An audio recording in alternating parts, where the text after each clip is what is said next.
Assalamu alaikum. Welcome to Dialogue. I'm Taimur, Shamil. Kashmir is a concern not just for Pakistanis and Kashmiris, but for each one of us who is concerned about the violation of human rights anywhere in the world. And this is what is happening in Kashmir. Human rights are violated almost every day. For the last 72 years, this has been happening each and every day in Kashmir, in Indian occupied Kashmir. Women have been attacked, children have been attacked, pellet guns have been used against innocent people in Kashmir, ambulances have been attacked, hospitals have been attacked. And as I said earlier, this is a routine matter in Kashmir. Perhaps something strange for us, but a routine matter in Kashmir. Pakistan stands against such kind of oppression and suppression in Indian occupied Kashmir. The people of Pakistan stand with the people of Kashmir. And this, as I said earlier, is not a concern for Pakistanis or Kashmiris. This should be a concern for each one of us who is concerned about the sanctity of human life. Yesterday we saw that Security Council, after 50 years, discussed this thing in its meeting. The letter was written by Pakistan's Foreign Minister Shah Mahmood Qureshi to the President of the Security Council. It was backed by China. And yesterday we saw that it was discussed. Kashmir has been globalized by Pakistan and China, of course, but also because of what the Indian government has been doing in Indian occupied Kashmir. This is our conscience. This is what we want the Indian government to stop the oppression in Indian occupied Kashmir. This will go on. Our support for the people of Kashmir will continue, and Pakistan is ready to give any befitting response to any aggression from the Indian side, because we have seen recently that the Indian ministers have been talking about war. This warmongering has been going on. It has become a routine matter in India. Today we are going to discuss about the issue of Kashmir. Kashmir as an issue of human sanctity, as an issue of human rights violations. We are going to discuss about that, and also that this thing Kashmir can become the flashpoint of a major escalation, a major conflict in the region if India doesn't stop its aggression and its bullying attitude towards other countries in the region. We are joined by a special guest in the studios. Our first guest is Mr. Hassan Akbar. He is the director of Jinnah Institute, an independent think tank, a policy think tank in Islamabad. So welcome to the show. Minahil Khan is an expert on international law and human rights, and she's also an expert on Pakistan's foreign policy as well. Welcome to the show, Minahil. We are going to just listen to what Foreign Minister Shah Mahmood Qureshi and DG ISPR said today in a press briefing, and after that we will continue our discussion on Kashmir and Pakistan-India relations. हमने जो मशावरत की वो ये था कि कल हमने एक बहुत बड़ा मार्का सर किया है और चौंक गया हिंदुस्तान कि ये क्या हुआ।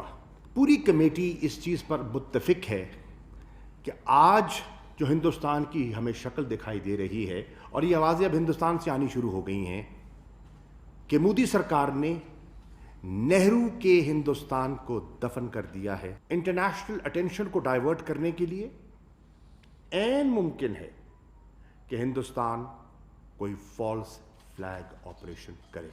उसके लिए इंशाअल्लाह कौम तैयार है। So two points very important points. One, the India of Nehru and the India of BJP backed by RSS and Shiv Sena, the India of Narendra Modi. These are the two Indias that we are going to discuss about today. And also, the very important thing was that the flag operation that Pakistan is expecting from the Indian side, and as I was discussing earlier in my introduction, that the aggression that we can see from the Indian side. We're going to discuss about this. Hassan, these 2 points, the India of Nehru and the India of Modi, how do you see these two Indias, I would say, and the situation that is there in Kashmir? Thank you, Taimur. I think it's very clear today that India under a BJP government, and especially under the Modi-Amit Shah combined, is a very different India. It no longer espouses the Gandhian philosophy or Nehruvian philosophy of secularism. It seeks a majoritarianism. It seeks to impose Hindutva across India. We have seen in the last election the kind of vilification of Muslims that took place in India during Prime Minister Modi's election campaign. We saw how Pakistan was otherized by the BJP. We saw that terror accused who have been, such as Pragya Singh Thakur, who is accused of terrorist activity and killing Muslims in Malagaon, was actually elected on a ticket from Bhopal and made a member of parliament. So this is a very, very aggressive, a very fascist India. And it's not us in Pakistan or Muslims who are saying it, but today if you read opinion editorials by Arundhati Roy, if you read opinion editorials by Indians in Washington Post, New York Times, The Guardian, if you read what the international community is writing, they are talking about how India is becoming a fascist country that imposes its own rule, its own ideology against minorities. And the ultimate sort of test case for this Hindutva majoritarianism is Kashmir, because Kashmir is the only Muslim majority state in India. It has been occupied by India since 1947, but more importantly, they want to convert that Muslim majority state into a Hindu majority state. So India has planned the abrogation of 370. The BJP for many decades has professed this in their election manifesto, that they would do away with 370 and especially Article 35A of 370. And essentially, why do they want to do this? They want to do this because they want to crack down on the resistance in Kashmir against Indian occupation. And more importantly, they want Indians and Hindus from mainland India to be able to buy property and gain residence in India and be able to vote in Kashmir, so that they can change the electoral dynamics of Kashmir and marginalize Muslims. This is unacceptable to Pakistan. And you know, you talked about, and the foreign minister talked about false flag operations. I think the most, you know, we saw that in Pulwama, how India's threshold for escalation has decreased. So India is very, very, BJP's Modi government is very keen to take escalatory actions against Pakistan without considering the consequences of what such action can take place. And I just want to add one last thing, which is, Taimur, that if you look at how this started 3 weeks ago, India accused Pakistan of posing a terror threat in Jammu and Kashmir. That was an untruth, it was false, and it was a blatant lie. India also escalated on the line of control to prove to the international community that there was some kind of infiltration taking place, which was not true at all. The reason why they were shipping in troops, why they were making foreigners leave Jammu and Kashmir, why they were making Indians leave Jammu and Kashmir, was because they had planned the abrogation of 370. But they accused Pakistan, they escalated on the line of control, and that proves the extent to which India can go to prove their lies and on their action in Jammu and Kashmir. And Minahil, diplomatically, the way Pakistan has brought up this issue at the international platform, at Security Council, Foreign Minister Qureshi wrote this letter to Security Council's president.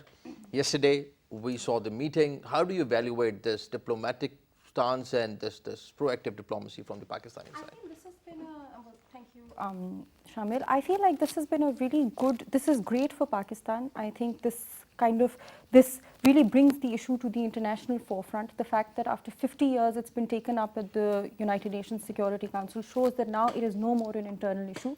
No matter what the Indian ambassador says, that this is an issue which is entirely internal to India, the fact of the matter is that there are human rights violations that are occurring in Kashmir. These are violations of not only India's own constitution, but violations of international human rights as well. And these now can be leveraged at the international forum, because that is now open to us, pursuant to this meeting that occurred yesterday.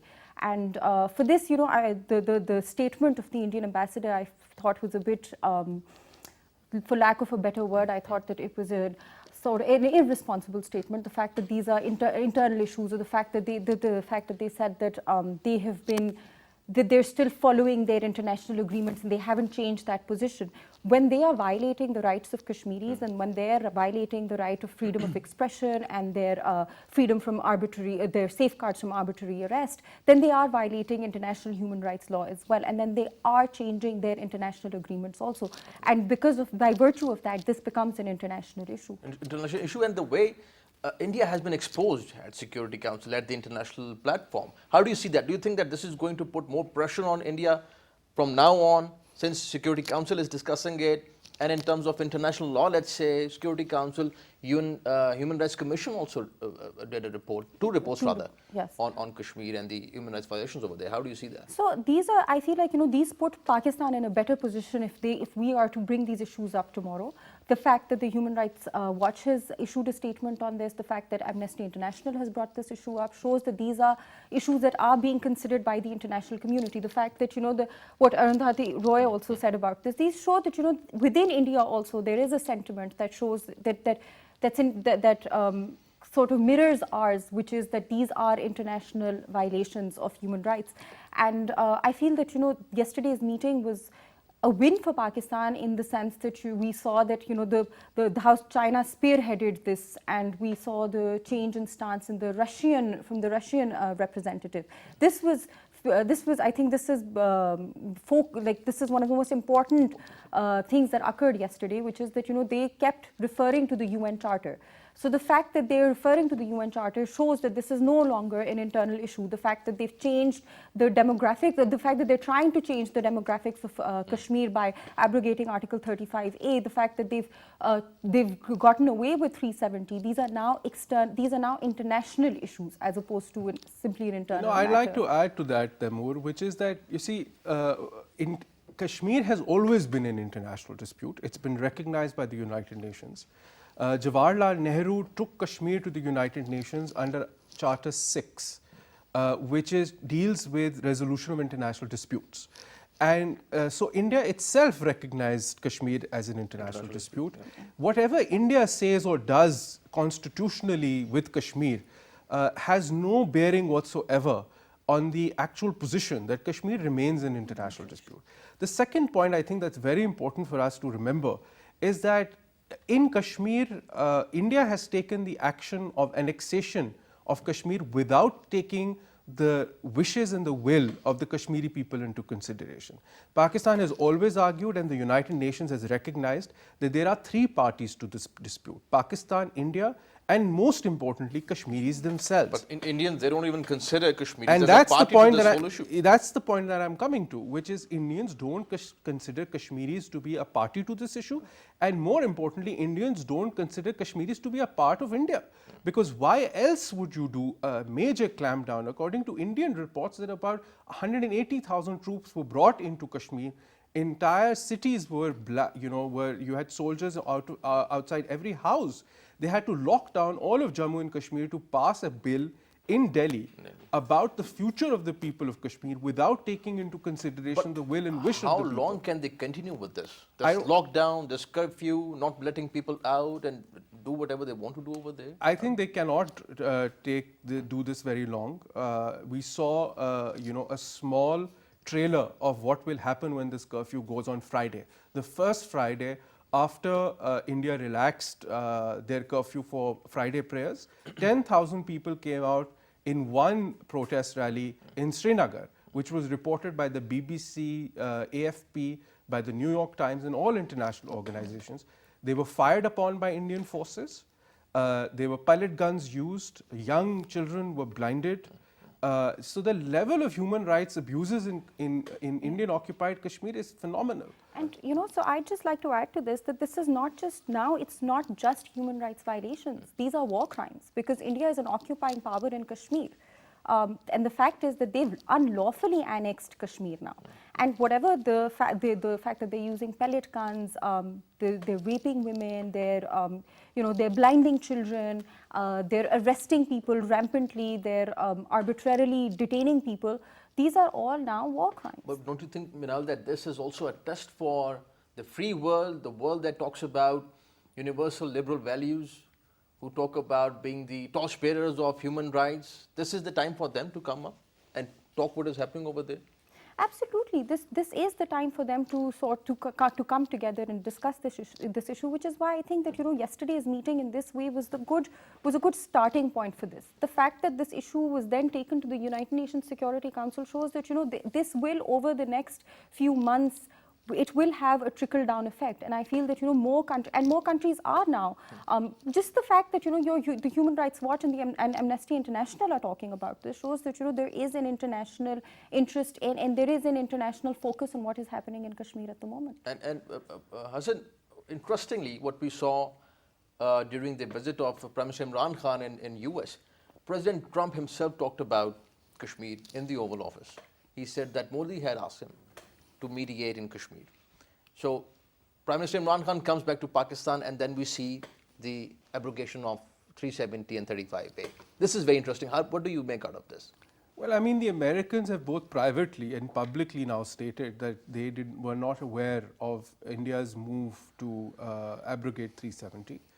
I think the Indians were under enormous pressure. This was the first time since the 90s, I believe, that a US president had in fact even talked about Kashmir. And he had offered mediation. The Indians were caught on a back foot. And I think they found this as an opportune moment to, as they say, nip it in the bud. But I think this has been a strategic blunder by India. It's going to backfire. Many senior seasoned constitutional lawyers and even diplomats in India are recognizing that India's action and unilateral action on the abrogation of 370 and the annexation and the human rights abuses that are being undertaken in Jammu and Kashmir have actually alienated the vast majority of Kashmiris. If you read, news, very few news is coming out of Indian occupied Kashmir, but whatever we are hearing, it clearly indicates that there is mass anger in Jammu and Kashmir, and they are waiting to come out on the streets and protest and demand once again their right to self-determination.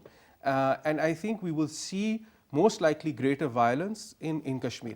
And then the United States and other world powers will have to act. And if they do not act because of their own interests vis-a-vis India, then I think it will raise serious questions about the efficacy of multilateral organizations today. For Pakistan, I think it's very clear that we are legally, morally and religiously obliged to help our Kashmiri brethren, to ensure their safety and security, and to push for their right to self-determination. We cannot let India get away with mass crimes against our Kashmiri brethren, who we consider to be an intrinsic part of Pakistan. So I mean, when we're speaking of Article 370, what India has basically done is it's essentially gone against its own constitution and it's gone against its own jurisprudence, because their own courts, the Court of Jammu and Kashmir also has held this, that Article 370 is a key feature of the constitution. It cannot be repealed, it cannot be amended. And that it is one of the basic features of the Indian Constitution, and the fact that they removed it like this is a violation of their own principles. So just one thing, Taimur, I want to add to that, what Minahil was saying. I think it's very important, and what Minahil said is absolutely correct. But today, the fascism of the Hindutva regime of BJP Modi is such that they are cracking down on free press in India. The editors of and the owners of NDTV, which was doing the most liberal sort of coverage, royal family, the whole family has been refused to. They were called back. They were refused to fly out to travel abroad. Their cases have been brought up again. They're being put under a lot of pressure not to report on Kashmir and what's happening inside Kashmir.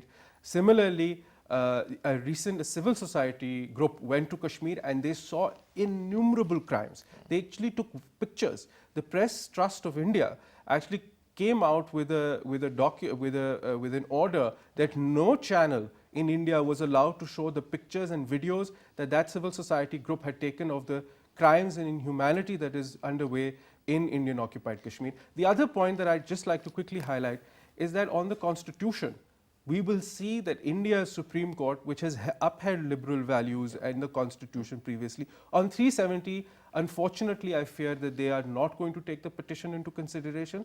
The first petition which has been sent in the Indian Supreme Court has not been taken up.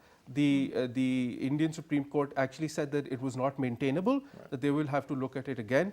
So I think the AG Noorani, for example, who is a constitutional expert on Kashmir and 370, has recently, right after this, I was talking to him, and he said that it was unlikely. He always held the view that 370 could not be abrogated. But he said now that it has been done, we fear that judges will not be in a position to undo what the Modi governments want done and what the majority of Indians have supported. So but this then is the that's situation. sorry, but then does this not undo the independence, and does this not cast a shadow on the independence of the Indian judiciary? Certainly, then, you know, certainly, you're right. the fact that, you know, they're backing this decision of the Modi government. So what are the legal options then for Pakistan, Minahil, or for the international community? This violation of human rights in Kashmir, the Supreme Court of India and the courts in India, they can't do much about it.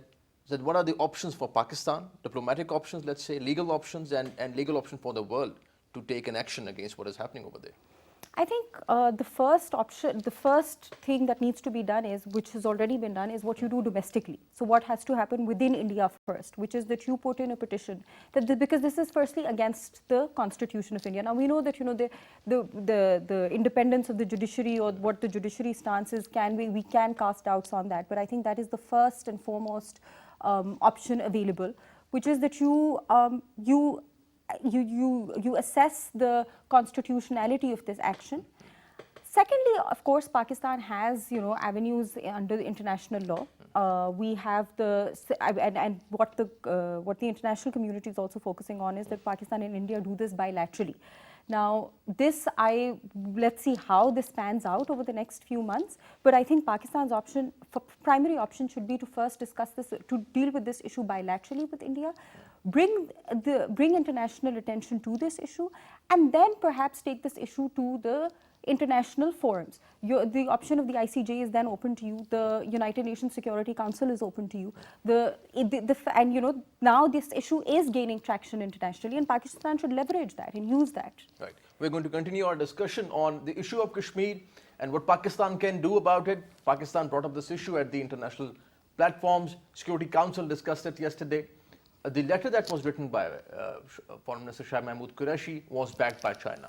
And both China and Pakistan in the region are concerned about the 370 article and the 35A and the Indian aggression, primarily the Indian aggression in the region. What are going to be the implications of this aggression? Pakistan has said that Pakistan would give a befitting response to any misadventure from the Indian side. We are going to continue our discussion on this after this break. Stay with us.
Welcome back. The letter that was written by Foreign Minister Shah Mahmood Qureshi was also backed by China at Security Council.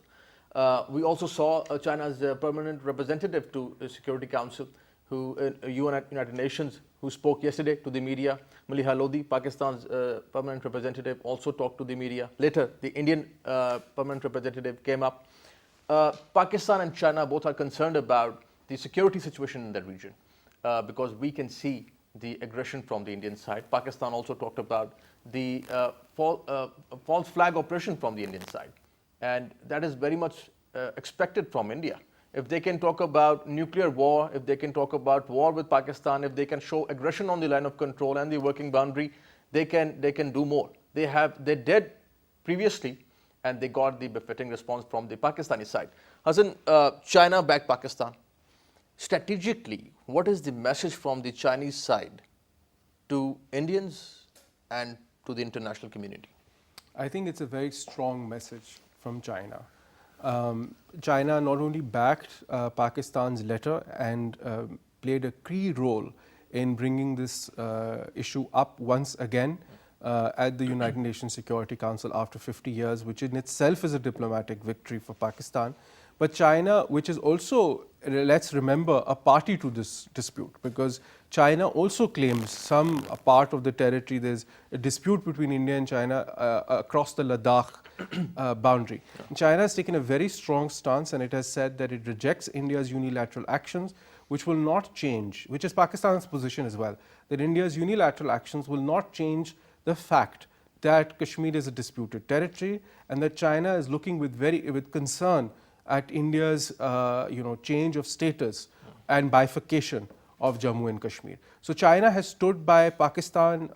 It has always stood by Pakistan much more than any other country. Russia too has supported, which is a surprise for Indians, and the British also have not blocked this move at the United Nations Security Council. So I think these are all very positive developments for Pakistan. The fact that we've been able to bring it up under the India-Pakistan question. There was a move by India first to disallow this consultation, closed-door consultation, and when they were unsuccessful, they tried to push this a week ahead through the offices of France and to discuss this under any other business. But France was unsuccessful because of China's insistence that this raises a threat to peace and security. In fact, the United Nations also tweeted, one of the United Nations peace building handles also tweeted that it is a threat to peace and security, this development, and this comes under Chapter 7, which is a chapter under which Article 39, I believe, and Minahil can correct me, which deals with threat to international peace and security, and which brings the United Nations Security Council directly, involves it directly in disputes between two countries. So I think it's a very important process, it's a very important step, and it will put into place a process which will be very difficult for India to backtrack from. And I think after many years, we've been able to push back the spectre of the Shimla Agreement, and that this is just a bilateral issue. We've brought it back at the calendar of the United Nations Security Council. We hope that we continue pushing this forward. A lot will depend on how things emerge within Indian occupied Kashmir in the coming weeks and months. But Minahil, what else can we do at the diplomatic level? Let's say we can talk about human rights violations over there in Kashmir. We talked in the Security Council, but we have to keep this pressure building on India. Absolutely. The pressure needs to stay on India, and I agree with what Hassan just said, that this is the fact that China backed us, the fact that Russia changed its stance, the fact that the United Kingdom didn't block this, and they said that they're open to more fact finding on this. But I'm glad they didn't, because of course after 1947 they are liable for what they did in the subcontinent. So these are all positive developments for Pakistan, and these are positive developments for the people of Kashmir as well, because this shows that their issue is being taken up internationally.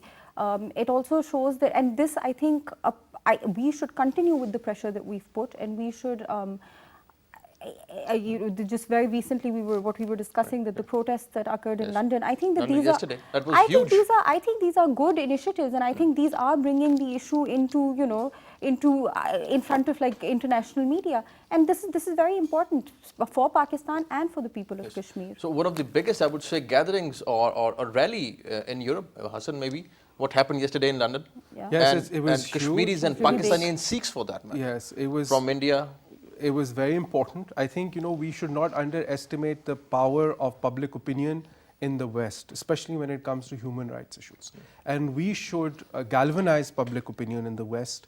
Many of them are unaware because of the information blackout in Kashmir, because of India's very powerful narrative and propaganda in Western capitals. But many people in London or New York or Washington and other world capitals are unaware of the atrocities that are going on, and so it's very important for us to galvanize. It was very heartening to see Kashmiris and Pakistanis and other people come out on the streets and raise this issue. I think on diplomatic options, Taimur, we have a couple of options that we can still exercise. The first and most important thing for us to recognize is that Kashmir is not, it's a national issue. It's not a single party's issue. It's not a single region's issue. It's an issue for all Pakistanis. And the very powerful statement after the joint session of Parliament reflects the political consensus in Pakistan on Kashmir and the rights of Kashmiris. We need to leverage that joint statement by creating a small but effective committee of multi-party politicians, parliamentary committee led by the foreign minister, which should go to the P5 countries and engage with the parliamentarians in P5 countries. Right. Because parliamentarians, for example, in the EU Parliament, in the House of Commons, in Congress, in the US, and other places play a very important role in shaping public policy. Right. So our parliamentarians, those who have foreign policy experience, we have very seasoned politicians who have foreign policy experience, select 5 or 6 of them and go and meet key stakeholders abroad and raise this issue with parliamentarians, and also meet international human rights organizations, many of names of which were mentioned. Right. The second option that we have, which we haven't exercised, is that of appointing a special envoy with cabinet status. We have recommended in our policy feature that Pakistan should appoint a special envoy, somebody who has international recognition and stature, to double up the efforts that our ambassadors and our high commissioners are doing abroad. The envoy will work under the direction of the Prime Minister with cabinet status. It will reflect our seriousness on the Kashmir issue. It will also reflect to the Kashmiris that the Pakistanis are standing with them. And the envoy will be able to support the efforts of our mission in the United Nations, in Geneva, and other important world capitals. And Minahil, recently today, Foreign Minister Shah Mahmood Qureshi said that we have made Kashmir cell in every Pakistani embassy everywhere in the world. So this Kashmir cell would bring up what Hassan was saying, would highlight the issue of Kashmir over there. How do you see this initiative and making a committee on Kashmir? I think this is an important initiative. If we do make a committee on this, and if we have one in every embassy, we have a cell dedicated to Kashmir, I think that then we can kind of bring this issue in front of other countries. As you were saying, that right now, because of the Indian narrative and the narrative that it sells to the Western countries, there's not a lot of awareness on what's actually happening in Kashmir, and also with the media blackouts.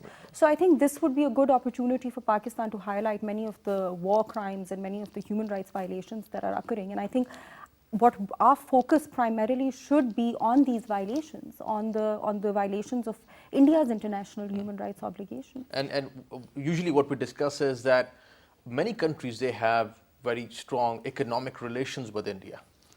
Many in P5, internationally as well.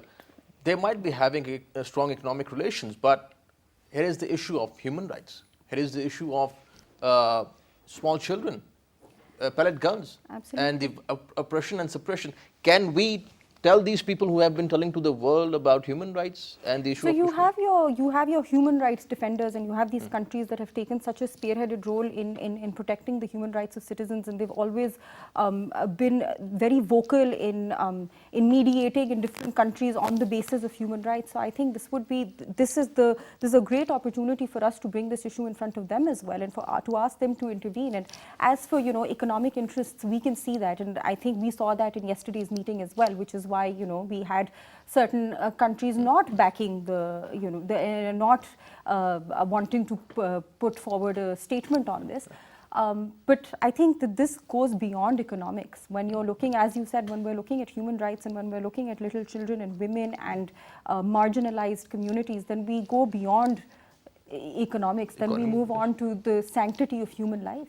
But Hassan, we had This Kashmir committee earlier as well, and Maulana Fazlur Rahman was heading the committee. How do you evaluate the Kashmir committee performance, in last couple of years, and what can we do on it? Because having a committee might be something very common. We can make more committees, we can make more groups on Kashmir, but effectively bringing up the issue of Kashmir and pointing out and identifying those people, as you said, who can actually do something about this issue internationally. Yeah, I think, the first thing is that these are two different committees. The Kashmir Committee of the Parliament exists today also, and it's headed by Fakhr Imam, I believe. And he's also come out and made a statement. So the performance of the Parliamentary Committee of Kashmir has been lacking in the last many decades.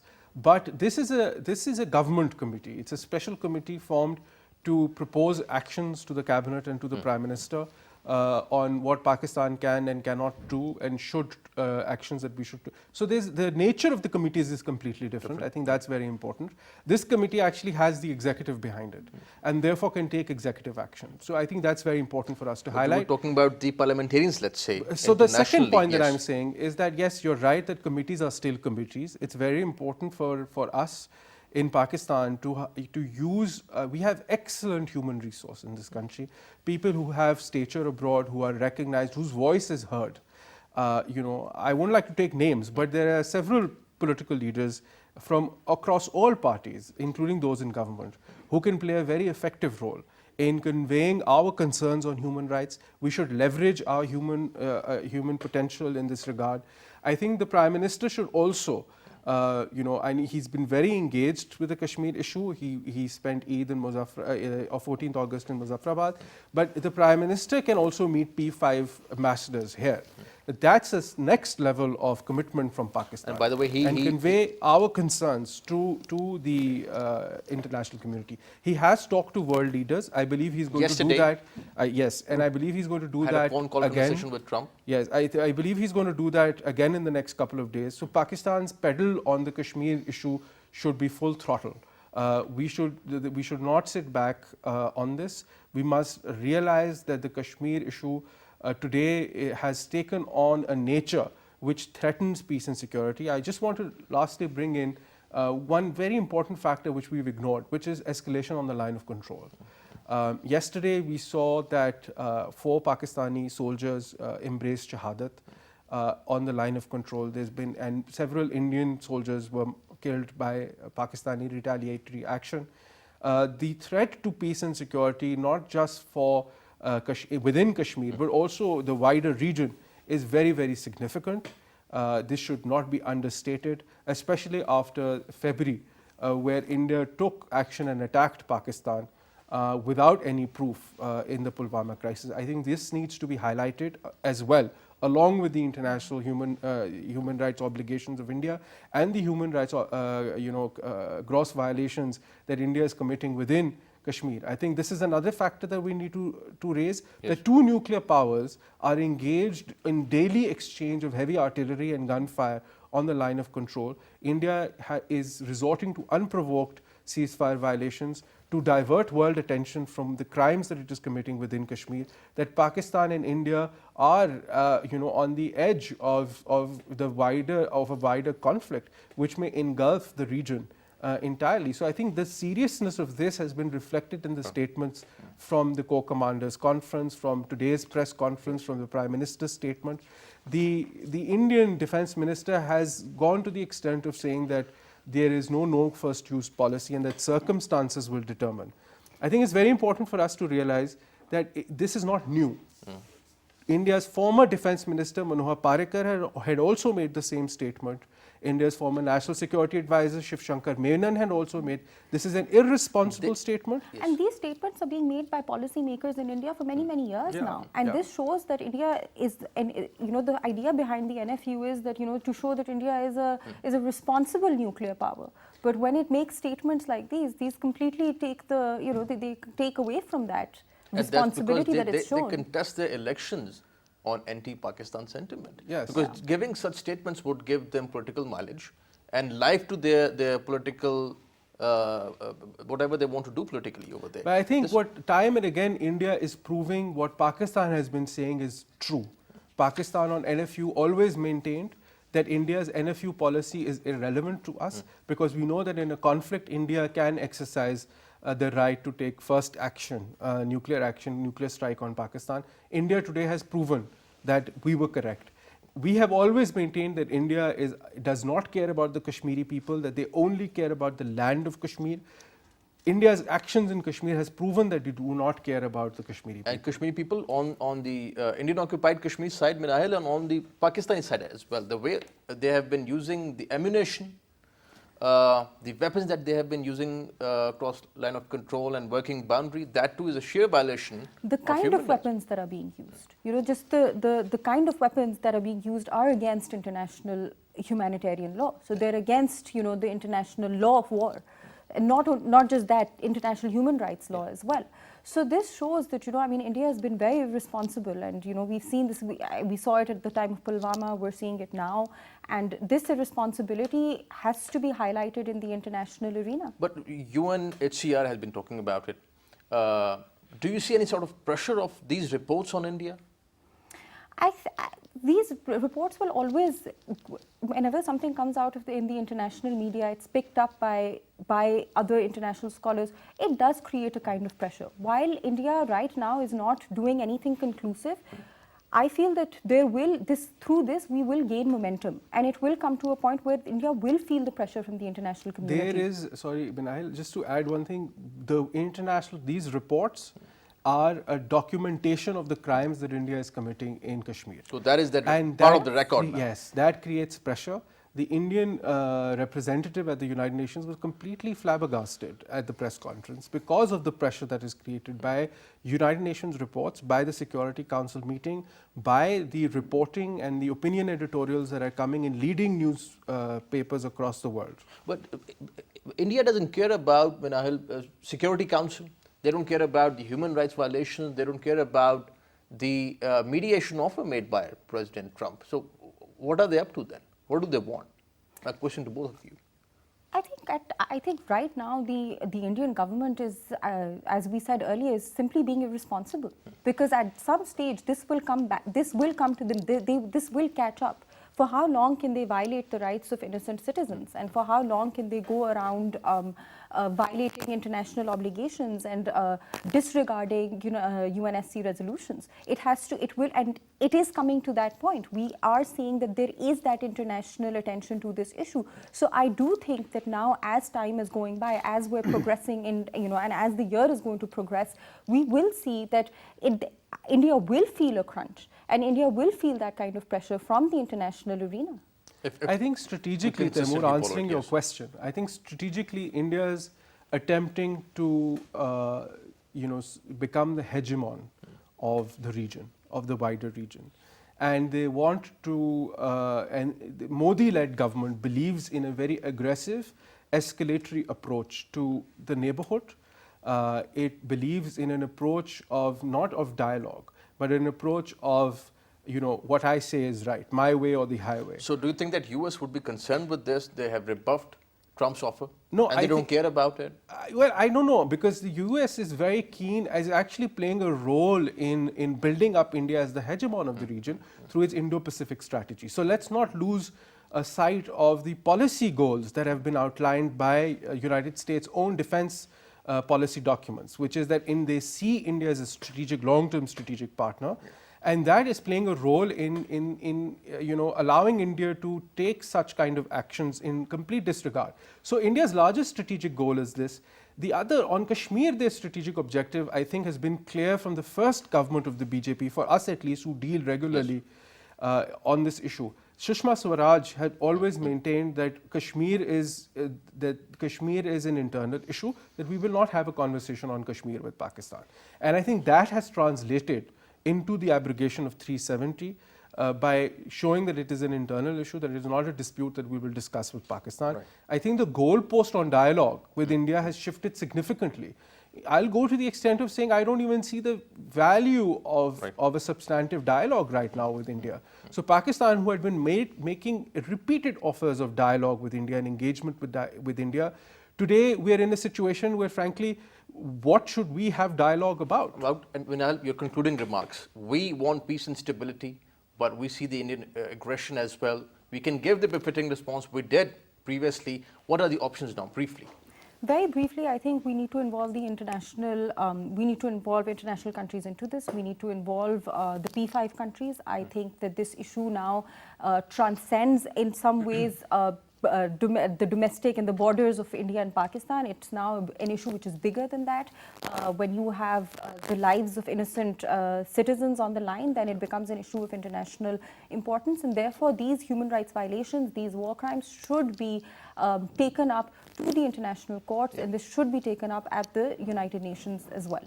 Thank you, both of you. Thank you for joining us. Thank you, Taimur. Hassan, pleasure having you on the show. And Al, thank you for joining us. Pleasure having you on the show. Thank you. That's all from today's show. Pakistan's stance is that we stand with the people of Kashmir, because the violation of human rights in Kashmir is a concern for Pakistan, it's a concern for the people of Kashmir, and it should be a concern for every human being who thinks that this shouldn't happen. The violation of human rights in Kashmir, the way they're suppressing and the way oppression is going on in the Indian occupied Kashmir, we hope that things improve in Kashmir and the people of Kashmir get what they want, something that every one of us wants. That is freedom, freedom to live the way we want to live. Thank you for watching today's show. See you next time. Khuda Hafiz.